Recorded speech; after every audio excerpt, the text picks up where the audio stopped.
Good morning, Greg here, burner both ends, burner on the front end of the last day of the opening session, DOE Energy I-Core here in Lakewood, Colorado. Super excited to wrap things up, head back home, see the family. Got my keto coffee here, so I've been experimenting with the powder version of MCT oil since I can't obviously bring the oil itself on the plane, but I can bring the powder. Powder's interesting. At first I liked it. Now I'm like, I think I'm going to be happy when I'm wrapped up with the powder and on back, back to the oil. But anyway, first world problem I have here. It's actually not that bad at all. Let's get into some more nuggets, right? So this is once again DOE Energy I-Core, this entrepreneurial training all about commercialization, tech transfer. Super excited to be learning about this stuff. It's really interesting, and I have to admit, it's really uncomfortable because of all the unknowns and like living in like working in this space of just so much unknowns and so much, guessing, and then kind of working with a guess and then trying to move that forward and trying to mold that into, truth. There's no, the only truth that we'll ever get in a startup is when, we get an actual check from a real paying customer and then we can realize that profit comes from it, right? That's the only truth that we can ever get. And then it only comes, and then once we get that check and once we cash it and that customer has the product, now truth kind of disappears, and then we're either on to the next customer or we see how that customer uses the product or service and what comes of that. So it's an interesting space, and I think that the instructors and the program managers do a fantastic job with this I-Core in setting up that environment for us. It's boot camp style. They really hammer on us, be on time, get this in on this time. This needs to be uploaded by 7 a.m., not 7:01, stuff like that. I think it's really good because it's a real departure from like my company culture. My company culture, there's an acceptable, walk into a meeting a couple minutes late, that's fine. You have a deadline, but then you can push it a week or so and it's not such a big deal. You don't have to communicate about it. Things like that. Which, I get things come up, deadlines slip, but, there's this balance of like communication about it, upfront communication, like, hey, I'm going to give you a heads up. I'm not going to get this to you on time. I said Friday, but it's probably going to be Tuesday. Is that okay? And tell you that Thursday, not like Friday at 4:59 p.m. Things like that. And then empathy on the other side.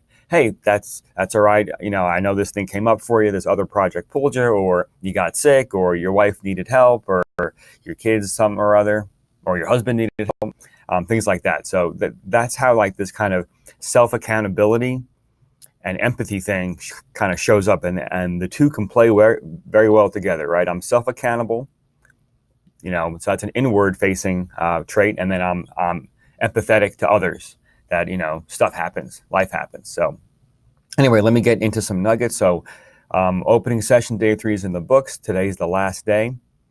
It's not going to be such a long day. We finish at 2, and then one of our team members goes back to where he comes from, in New Jersey, and then my other partner and I, we drive up to Fort Collins to visit a potential partner for an interview, and so it's going to be cool to see their facility.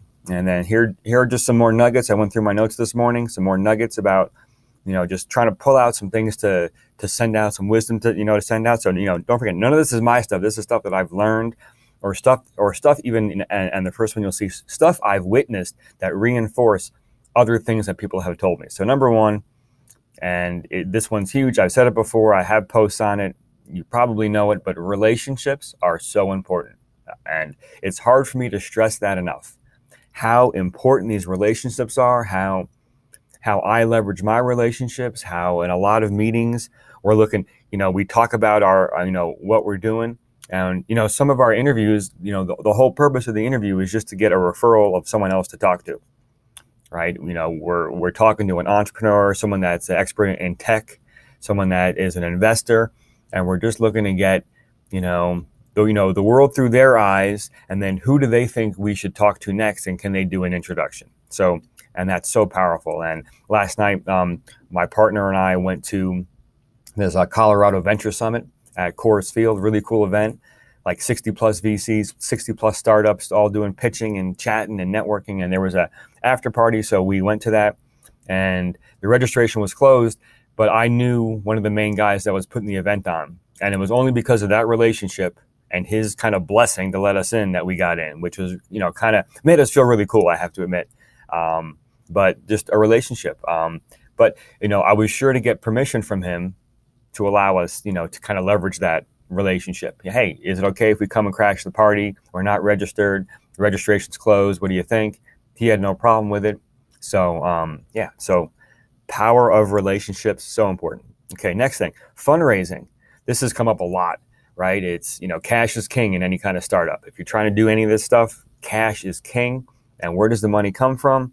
We've been talking about government funding versus private funding, and how the two can play off each other, and how it's tough to rely on government funding just because of, we all kind of experience it with our continuing resolution. I mean, our Congress, right, our federal government has a hard time coming up with a budget every year. In fact, I can't remember in my lifetime the last time that our federal government had a budget that came out on time. And that wreaks havoc, by the way, for, all government labs, all government institutions. It makes it really tough to make decisions.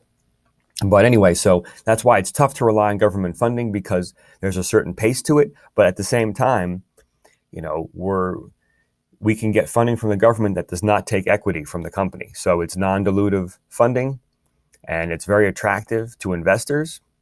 And also, a lot of times the government, they can take very big risks, which is also awesome. I mean, they can throw several $1 million at something and not really know if they're going to get their return. And sometimes, it's hard for them to understand what the return is, right? It's a research project. It's a step toward commercialization, but it's not really fully in the private space. So it's hard to understand what the return is. So that's why, government funding can be a two-edged, a double-edged sword.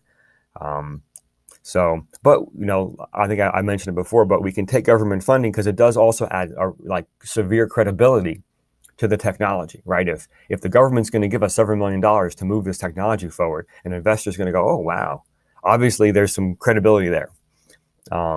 So it can be a really good thing. And also the government provides lots of matching programs. So, so we get a couple $1 million, and then we get a private company throwing in $500,000, and then the government will match that, in some cases. So there are lots of really impressive programs the federal government has, and also state and local governments have, to help businesses and startups. It's just, the advice I've been given is don't rely on that completely. That should be one of your multiple parallel paths to get funding. The other pieces about fundraising is that it's going to take 10 times more meetings than you think, and maybe even 100 times. One gentleman that we interviewed talked about, he did 40 pitches in a week. And his comment was, he didn't even have time to sleep or go to the bathroom. So it's kind of interesting. And then he also said that fundraising and getting money, it's like dating. There must be something attractive on either side of the deal. And so it's my job, if I'm going after funding, and I'm going to talk to someone, find out what's attractive to them. It might not be a return on investment. It might be something else. It might be joining a community. It might be stopping someone else from getting that thing. We never know. It might be a decade-long positioning, part of their brand positioning plan, and acquiring this company or investing in this technology helps them, move toward that position or that posture. And then there was an interesting story from the same gentleman. He talked about a company that he had, and he got sued by a competitor. And then 2 years later, that competitor acquired them. And so that's another kind of interesting thing, is that, someone that's adversarial could later on switch around and become, a partner or a collaborator, or just acquire you. So that's why it's always important to kind of stand your ground. And that's what he said, that, they got a letter to, cease and desist, and they just fought it, and, but very professionally. And then they got acquired a couple years later. All right. Last piece is intellectual property, patents versus trade secrets. We've had a lot of talk about this because our technology, we do have a patent where you need to go and get more patents. We need to develop trade secrets. And the question is, how do you do that? Especially, it just, if there's government funding, everything has to be disclosed to the public. Well, actually, I shouldn't say that. There are some instances where that's not true. But kind of walk on that line between a set of patents and trade secrets, right? Now, because we're going up against some pretty big companies, and so the kind of companies that can just say, hey, we're going to take this from you. It's too bad. If you try to fight it, we're just going to keep you in court for 20 years and you can't afford that. Unfortunately, those things do happen. Hopefully there's a lot more integrity in the world and that doesn't happen and these big corporations want to work with us. But that is always in the back of our mind. And then especially you have, international patent problems. You have other countries that just take ideas and run with them and they don't really care and it's impossible to enforce. That does happen. But essentially, the advice that we got is, first of all, people or companies don't buy patents, right? There's always this licensing kind of thing going on. They don't buy patents, they buy products. They buy products or services that are profitable, right? And so that's the critical thing is that, from a legal standpoint, they'll have the patent, but patent gets framed, it goes on the wall. A comment was made, the patent's worth, the frame you put it in. It's more the product or the service, and if there's profit, if it can be sold in the market, and if it's profitable, because that's what keeps the business going.